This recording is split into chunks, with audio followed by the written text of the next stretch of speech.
ಆನಂದ್ ಅಂತ ಒಬ್ಬ ಹುಡುಗ ಇದ್ದ. ಅವನೊಬ್ಬ ಶಿಲ್ಪಿ. ಅಂದರೆ ಕಲ್ಲಿನಲ್ಲಿ ಮೂರ್ತಿ ಕೆತ್ತನೆ ಮಾಡೋನು. ತುಂಬ ಒಳ್ಳೆ ಕಲೆ ಇತ್ತು ಅವನ ಹತ್ರ.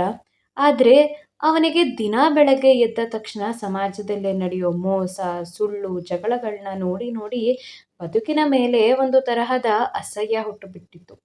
ಛೇ, ಎಂಥ ಪ್ರಪಂಚಪ್ಪ ಇದು! ಯಾರಲ್ಲೂ ಪ್ರೀತಿನೇ ಇಲ್ಲ, ಎಲ್ಲರೂ ಸ್ವಾರ್ಥಿಗಳೇ.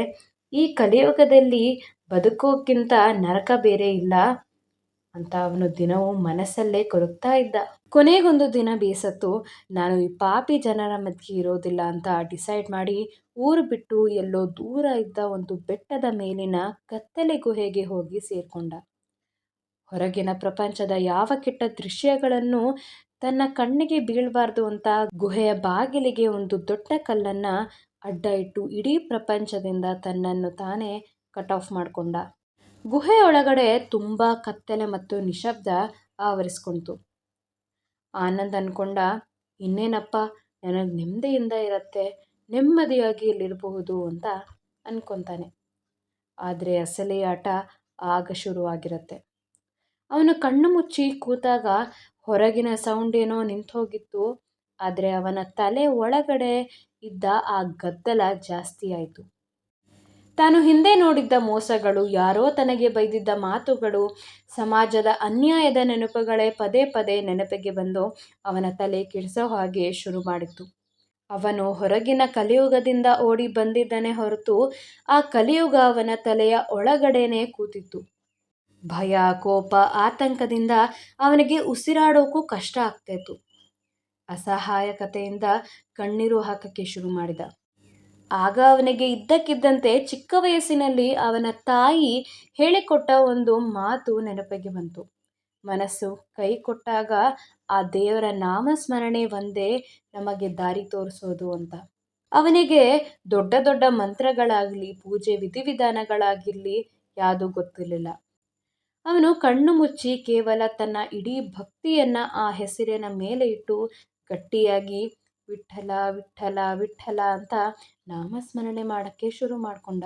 ಅವನು ವಿಠ್ಠಲ ವಿಠ್ಠಲ ವಿಠ್ಠಲ ಅಂತ ಜಪ ಮಾಡ್ತಾ ಮಾಡ್ತಾ ಅವನ ಒಳಗಡೆ ಇದ್ದ ಕೋಪ, ದ್ವೇಷ, ಜಿಗುಪ್ಸೆ ಎಲ್ಲ ಕರಗಿ ನೀರಾಗಿ ಹೋಗೋಕ್ಕೆ ಶುರು ಮಾಡಿತು.